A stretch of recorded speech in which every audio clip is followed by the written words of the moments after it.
and welcome to the football podcast that is less Bobby De Cordova-Reid and more Bobby Zamora, less Michael Owen and more Michael Ricketts, less Nick Barmby and more Nicholas Bentner. It's the big man up top. I'm Ed. And I'm Joe. How are you doing, Joe? Yeah, I'm good. I'm excited. Good. This is an idea we've had for a while. We've had it for a while. Tell us about this podcast. Why are we even doing this, Joe? Well, you and I, Ed. Yes. We like talking about football. We do. You're a Stoke fan, aren't you? I am. And you're a Liverpool fan. I'm a Liverpool fan. The whole point about this podcast really is that Joe and I are Christians and we're also mad football fans. And we know that being Christians actually impacts all areas of our life. And so we wanted to ask the question, how does being a Christian impact our lives as football fans? Absolutely. And there's some big topics and big issues in football that, as a Christian, it can be hard to know how to approach that, how to talk about that, what to do about that. How should I feel about this? What's going on in football? Maybe that's about finances. Maybe that's about criticism. Maybe it's about sports washing, big one. Maybe it's about should you boo at a football match? We're going to be looking at some big questions, a lot of not so big questions, and just a lot of general silly nonsense, I think, as well. We've basically taken it upon ourselves to solve all the issues in football, haven't we? Yeah, we have, yeah. Do you think we're going to do it? Yeah. Yeah. I think so. I'm hopeful. Yeah. And I think that's the key word for today because we're going to be talking about hope. Hope. How exciting is that? But first, we're going to start with a weekly roundup, as we'll do every week, to talk about the big football stories that have happened. Joe, do you have any sort of big takeaways? Now, obviously, you are a Premier League supporter. I'm a Premier Leagueman, yeah. It's strange, isn't it? We often feel so entitled as Premier Leaguesmen. Yeah. You're talking to me, a Stoke fan, who is not a Premier Leaguesman. Not just yet. I support a very good team, Ed. You do. And there's been a lot of uproar that we've made no signings during the summer. But I'm quite happy. Yeah. I don't need anyone new. You'll be happy with third place. Yeah. Not quite. Not quite, no. Not quite. No. Okay, so what's happened? Well, first of all, the Community Shield, the Charity Shield, did you watch it? I watched the penalty shootout on mute. Okay. It was quite a difficult time. I was away with some friends, right. And not everyone is into football. It was not that kind of vibe. Not that kind of vibe, which I struggle with. Yeah. But I was like, can we have it on? Like, it's going to penalties. I said, there's no extra time. Can we put the penalties on? And we agreed that it could be on, but on mute. Great. So, yeah, I watched that bit. I had to do my own commentary in my head. The lads I was with can vouch for this. I called Johnny Evans kicking it over the bar. Did you? I said, this is going over. Wow. And to a room full of non-football fans, that was... They thought that... my word. They thought you were... I was going to say Houdini, but that's not what he did, was it? No, Uri Geller. Uri Geller. Bending my spoons. Yeah, the Christian Uri Geller, great. And a Community Shield is an interesting one, isn't it? Because if your team wins it, great. If your team doesn't win it, it's a glorified friendly. Yeah, and that's it. What's the point in it? Is the question I would always ask. I mean, it's a lovely trophy. Yeah. My overwhelming memory of the Charity Shield was whatever year it was, maybe in the mid-90s. I want to say it was Man United versus Arsenal. And I remember Schmeichel and David Seaman taking penalties against each other. I want to say Seaman missed a penalty and United won. And it was, pointless. And that's the problem these Waste days, of a day. Because Edison took a penalty, but he was like the fifth penalty taker. Yeah, not having that. No, it's not okay. No. He's too good at penalties. Either take this game seriously or don't bother at all. Yeah.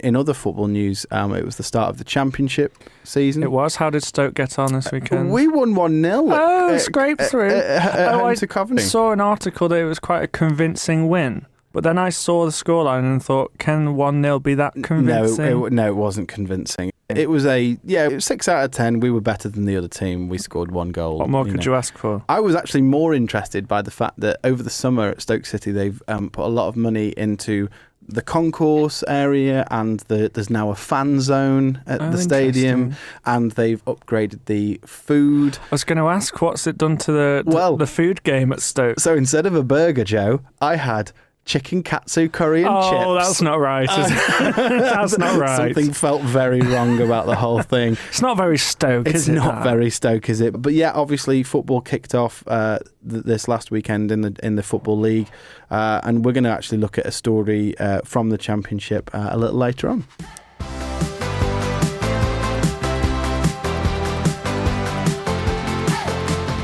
So every week we want to have a bit of fun, don't we, Ed? We always want to have a bit of fun. We always want to have show. fun, but particularly in this section, this is structured fun. Structured fun, good. Do you like quizzes? I love quizzes, Joe. Now, we're going to do a quiz. We're going to do a question every week, and we're still trying to workshop the name. You came up with Bible Ballers. It's not good. I asked AI, because everyone asks AI these days. Yeah. And it came up with Testament Top Bins. Yeah, that's... Is that better? Well, I'll run you through the quiz and maybe it will make sense. Okay, so what we're go going for to it. do is one of us is going to ask the other a question every week, and it's going to be about a footballer. The only thing is that footballer shares the name with a book of the Bible. Gotcha.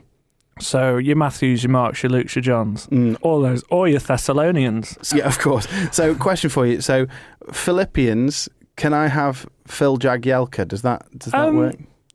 I mean, it'd be bending it slightly. I would say no. That doesn't feel right. Would you say no? I would say no. So we're going to quiz each other each week, and we want you to let us know how you do as well. So this week it's Joe's turn to quiz me. So yeah. Are you ready? I'm ready. Are you? I'm not very good at this sort of thing. So let's crack on and see how it goes. Well, I'm going to give you the whole episode to think of your answer, and then we'll revisit at the end. It's probably for the best. Yeah, good.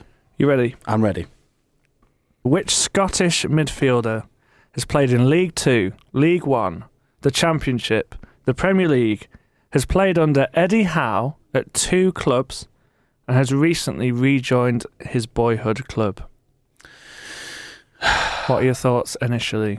I honestly have absolutely no idea. So the big one for me is played for Eddie Howe. So I'm thinking straight away, thinking Bournemouth. Okay. Possibly Newcastle as well. He's obviously a future England manager. Obviously, yeah. So we're thinking Bournemouth and or Newcastle midfielder, Scottish. It makes sense that he was someone who rose through the leagues with Bournemouth when Eddie Howe was in charge. I honestly can't think. I have a little clue for you. Do you want that now? I really would like a clue here because I'm struggling to grasp any names. I don't know how much this is going to help. Okay. He's just passed his lorry driving test. That doesn't help me out. Does that not help? Okay. Well, think about what I said about he's a midfielder sometimes employed in defence. Yeah, sometimes. Yeah. I'll give you the rest of the episode to think about it. Okay, yeah. Thanks if you can do. Yeah, that'd be great. So I don't know if you saw this, Joe, but obviously the Football League kicked off last weekend, and there was lots of stories, all across all the divisions. But the one that really jumped out at me was the one about Preston sacking Ryan Lowe after one game. After one game. Obviously, it was a defeat. Sure. He's been in charge for a few years now, but this feels like a new low for sort of the managerial merry-go-round. I don't know what you think. I've got a small part of the statement that the chairman wrote, okay. And it said here, Ryan joined the club in December 21, leading us to 13th, 12th and 10th placed finishes in his 2.5 seasons as the club's first team manager. So he's doing well. He's trending. Quite well, yeah. Following discussions that took place on Sunday, the 11th of August, it was mutually agreed that now was an appropriate time for a change to be made. I put it to you, Joe, that after the first game of the season is the most inappropriate time to change your manager. I was about to say, probably the least appropriate time. I mean, what a wild decision. But I mean, Ryan Lowe himself said something to the effect of, we both chatted it through and we realised now's the time for me to move on. So that sounds like he was sort of quite happy to go. But why did he not do this in May? That's the question. That would have helped everyone out. It would have done. You'd have had a proper pre-season. You'd have had all that sort of stuff.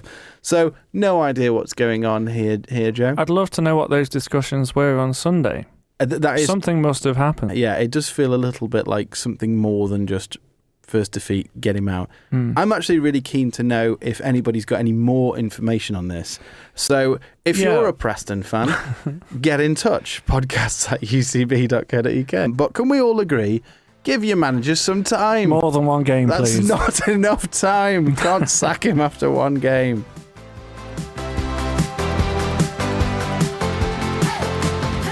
So like before we said, we don't want to just talk about football. As much as we'd love to just chat football nonsense the whole time, we should touch on some big topics and issues in the game, Ed, and discuss that from a Christian perspective. Yeah, definitely. So this week we're going to talk about the topic of hope.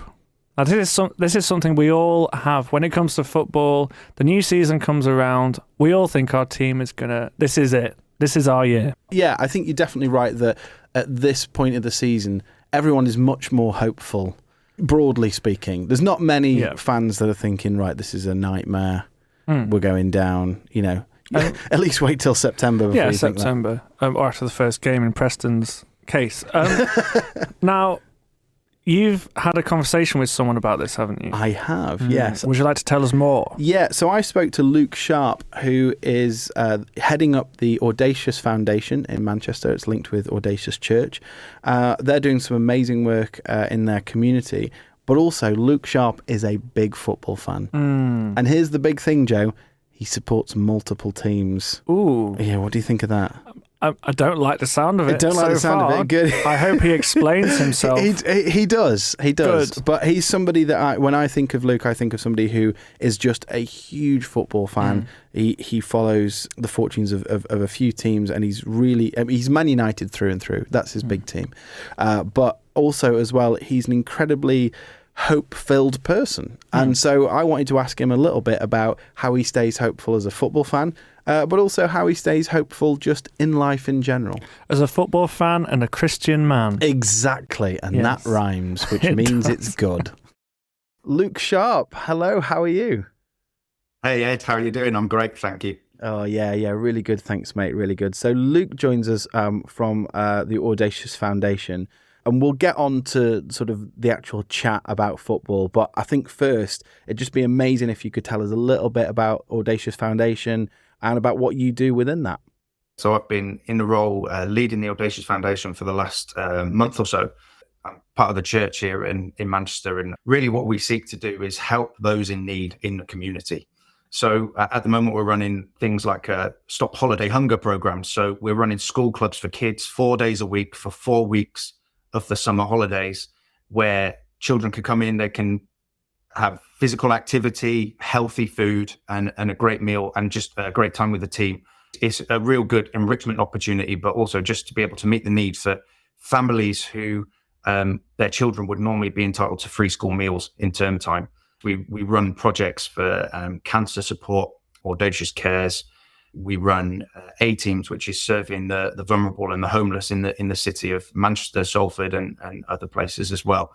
That all sounds amazing. I think particularly what really excites me about projects like that is that it feels like it's the church doing stuff that the church should be doing. We love gathering on a Sunday, and we love the small groups, and however else we need to be getting fed, but this is the church feeding others, isn't it? Yeah, it's amazing, and like I said, it's a privilege to be a part of it. And it's not about us doing something to get recognition or a pat on the back for it, but it's just about just going and meeting need and seeing people supported. If that ends up being a bridge into people being able to connect with the church and the community here in the church on a Sunday or whatever, then that's fantastic. But the main aim is that lives are changed and communities are transformed through the work and the support that we can offer through the foundation. Alongside all of the amazing work that you guys are doing through Audacious Foundation, you're also a bit of a football fan, aren't you, Luke? I am indeed. A bit would be an understatement. A bit would be an understatement. Okay, so I was going to sort of introduce you as a fan of one particular club, but I feel like you've got connections to lots of clubs. So run us through where your heart is in terms of your allegiances, shall we say? Yeah, I mean, you're setting me up to fail there a bit, Ed, because I know people will be like, "Well, you can't support more than one team, Luke. That's not allowed." Well, sell it to us. Come on, sell it to us. All right, I'm right. I live in Manchester now. I didn't grow up in Manchester. I was born in Gloucester, and I lived there till I was 9 years old. And if you know anything about Gloucester, it's a rugby town. It's not football. So I had to pick a football team. My dad is a Manchester United fan, and so that was my first love, Manchester United. We used to travel up a few times a season to Old Trafford from a very young age. I think my first game was when I was about 6 or 7. Ipswich Town at Old Trafford 2 days before Christmas. And I think John O'Shea made his debut up front, Ed. That is incredible. How did he do? I don't know. You'd have to ask Andy Cole, I think. So I've been a Manchester United fan all my life, and then had the opportunity to move to Manchester when I was a bit older, and so obviously that works now. But between Gloucester and Manchester, I lived in Torquay for a good period of time as a teenager. And so I ended up getting season tickets at Plainmoor, the home of the greatest team in the Southwest, Torquay United Football Club.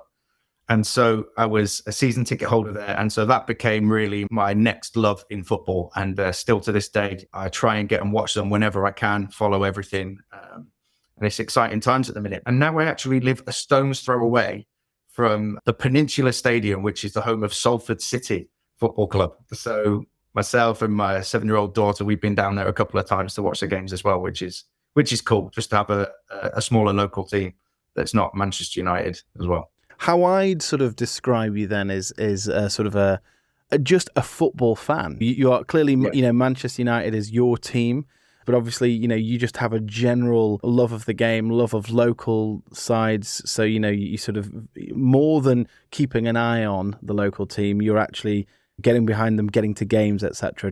It's interesting as well because the experience at a smaller, lower league game compared to a Premier League game, it's a totally different experience. Or actually, in some ways, it sometimes feels like a different sport, if you know what I mean. Like, it obviously it's football, but it's like this experience is so different. The style of football, the atmosphere, all that sort of thing. So I love it. I absolutely love it. Manchester United, Torquay, and Salford. How hopeful are you for the upcoming seasons for those three teams in a nutshell? Okay, no, Manchester United. I'm hopeful. My heart says one thing, my head says another. If I'm honest, let's see how we're doing by Christmas. But I'm hopeful. A couple of signings are due to come in this week, so I think if we're there or thereabouts with the top 4 come Christmas, we could be in for a decent season. Another trophy would be nice. But yeah, we'll see. The FA Cup saved last season, I've got to be honest. It was, and I think it saved the manager as well, didn't it? It did a little bit, didn't it? I think, we'll see with that one. Torquay United, I'm really optimistic about Torquay United. They nearly went out of business towards the end of last season. The owner basically said, "I don't want to fund this anymore," and walked. They went into administration, and they've been bought by a consortium of fans who have put finance into it. They had one player signed from last season, so they've had to sign 22 new squad members for the season. So it's going to take time for them to gel, but they won their first game of the National League season 2-1 at the weekend. There's a real positive energy around the club, and I think that makes a massive difference, doesn't it? When the fans are excited, when the fans create an atmosphere for the team to perform.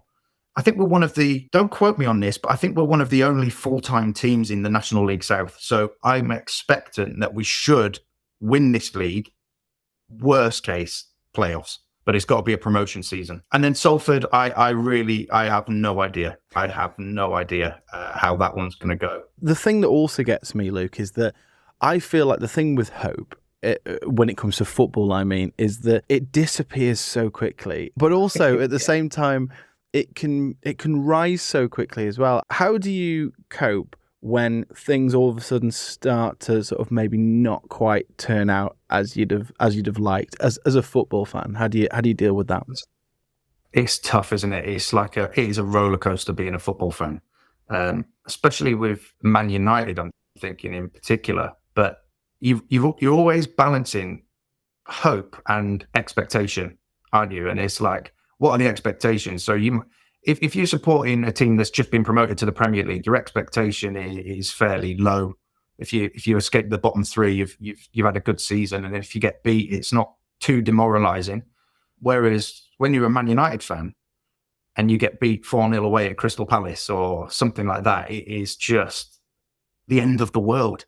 One thing that's like helpful as a football fan, particularly in the season and the amount of games that are being played, is that there's always another opportunity to set the record straight coming up fairly quick.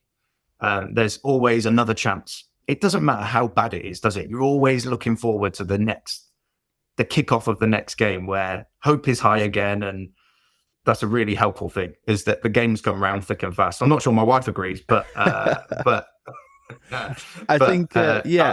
it. I think you're right. I think expectation is a massive one. I think particularly a club like Man United, who in such recent memory were so successful. But I think you said something really interesting there, was about perspective.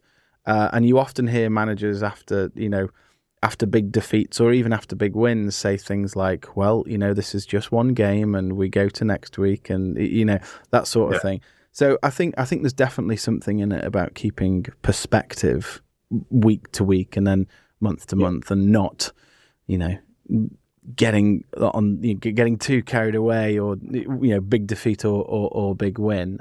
Yeah, and I think it's the same as in life, isn't it? Where you can only take one step at a time. And like, I'm sure you, like me, you've got long-term goals, that are things you want to do, things you want to achieve. We don't necessarily always get the full picture when we hear the TV interviews or the radio commentaries or anything like that of what actually are their realistic goals, what in-house are they aiming for. And so what we hear is, we're just taking one step at a time. Well, it's a journey, isn't it? And that's kind of the up and downs of a football season. That's what we get, isn't it, from football managers? Is we'll just keep going, and hopefully we end up where we want to end up at the end of the season. Hopefully being the key word there. You mentioned that, you said something like, it's just like in life, isn't it? And I think that's that's really crucial. Is that we all go through ups and downs in life, but one of the sort of main themes of the Christian faith is hope.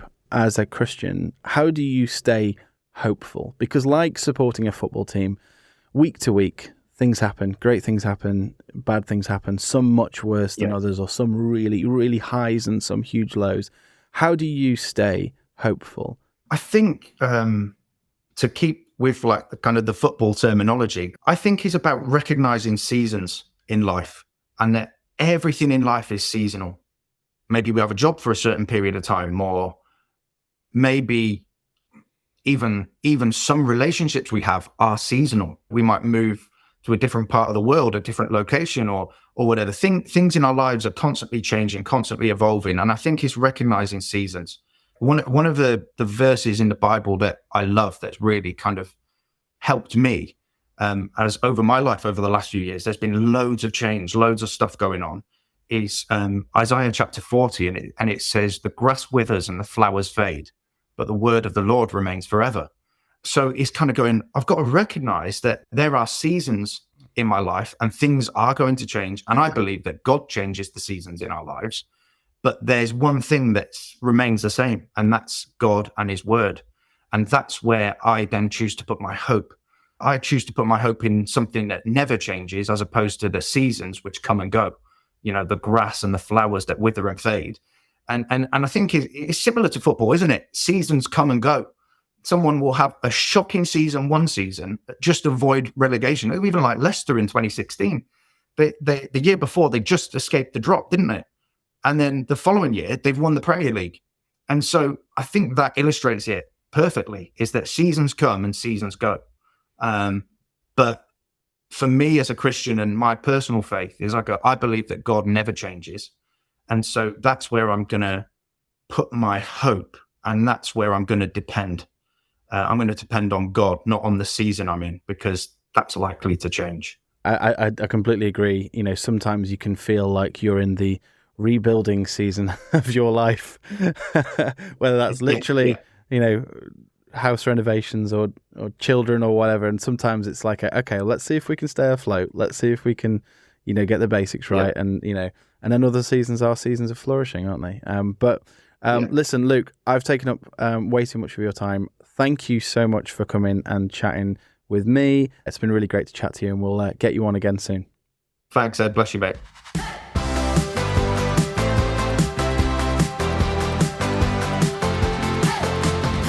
So that was Luke Sharp chatting with Ed about the topic of hope. And I love what he said there about recognising seasons. There's a nice little double entendre there of football seasons. I thought it was great. That was really good. I don't know if that was intentional from him, but I really love that you could have an absolute stinker of a season last year, but then August, September comes around. You forget about that, don't you? Yeah. And you're hopeful of what is to come for the next season. Absolutely. And I go back to, so you won't remember Liverpool being relegated, Joe. I won't, no. I also don't.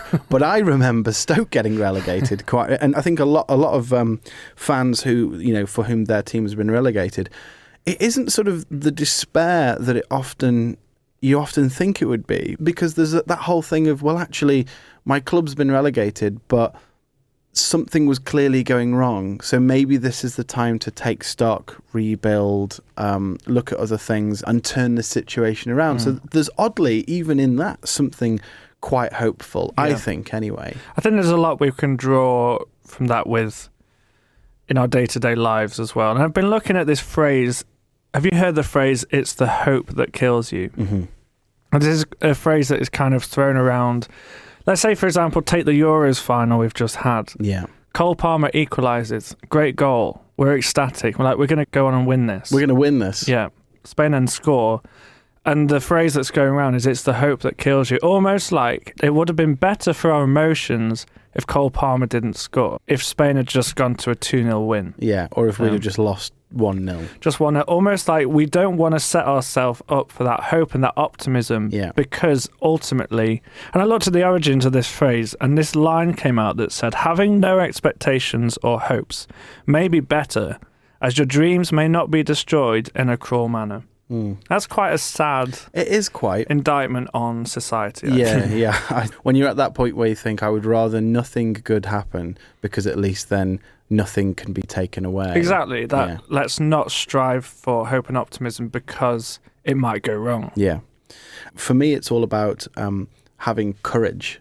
So when I was listening to what Luke was saying in the interview, it's about having the courage to look beyond your circumstances, to look beyond the moment that you're in and look long term. One verse that really jumped out at me is John 16:33, where Jesus says, I have told you these things so that in me you may have peace. In this world you will have trouble, but take heart, I have overcome the world. And I think that's amazing, because what Jesus is saying there is the situation around us is not always going to be good. In fact, in many situations, it's going to be quite bad. But take heart, another way of saying that is be courageous, take courage. I have overcome the world. Look at me instead of the situation that's around you. And I think there's just something about having that more longer term, dare I say, eternal perspective on our circumstances can really help us keep anchored in the hope that is in Jesus. And you're right, we all go through bad seasons, bad things happen, and when you're in the midst of that, it can be hard to see a way out. It can be hard to say, if it's you're going through grief or something like that, it's hard to see how your life can get back to almost how it was in some way. But having this hope of eternal life, of the hope in Jesus Christ, we know that it is going to get better, both on this earth and in eternity. Yeah, it is going to get better. Unless, of course, you're an Everton fan, in which case it doesn't look good, does it? No, true. Yeah, so that's where I think we can draw some really nice parallels from season to season in football, season to season in life. Now, Ed, earlier on, I set you our Bible Ballers question. Oh, I forgot about this. Do you want me to read it again? Yeah, please, because I can't tell you how far away I am. Like, for some reason, I keep just thinking Jack Cork, and like, there isn't a book of Jack. Wasn't he Irish? Yeah. I know. That's not the main problem. I keep forgetting about the Bible book thing. I don't want to lie to you. It's episode 1. I'll get there. You'll get there. The book of Jack. Read the question out again, please, Joe. Which Scottish midfielder has played in League 2, League 1, the Championship, the Premier League, has played under Eddie Howe at 2 clubs and has recently rejoined his boyhood club. And I'll tell you that boyhood club is Portsmouth. And he's also just passed his lorry driving test. Yeah, that's not going to help. That's not going to help. You could imagine which journeyman is most likely to drive a lorry in retirement. To be honest, the big thing is that I'm struggling to think of Scottish midfielders.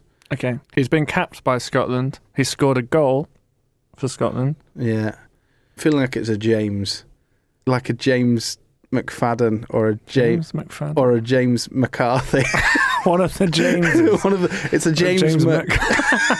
It's a good guess. Yeah. James Mac. I'm afraid it's not the right answer. Okay. Ed. I'm interested to know how close in my mind I was to this. Well, only you will know that. The correct answer is Matt Ritchie. Oh, I was so far away from Matt Ritchie. He's played for Newcastle. He's played for Bournemouth. Oh, dear. He scored for Scotland.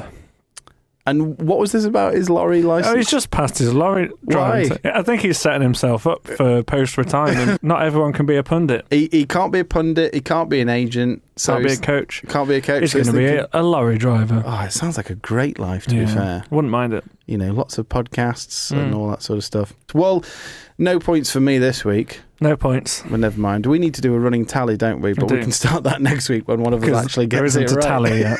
No. Very good. Should we do it again next week? Let's do it. Let's do it next week. Well, thank you for listening to The Big Man Up Top. If you want to get in touch with the show, please ping us an email. We're at podcasts@ucb.co.uk. Please, please, please follow, subscribe, give us reviews, etc. This will help us to get the word out in the early days. And also, please, if you've enjoyed this, please tell your mates. See you next week. Bye. See ya.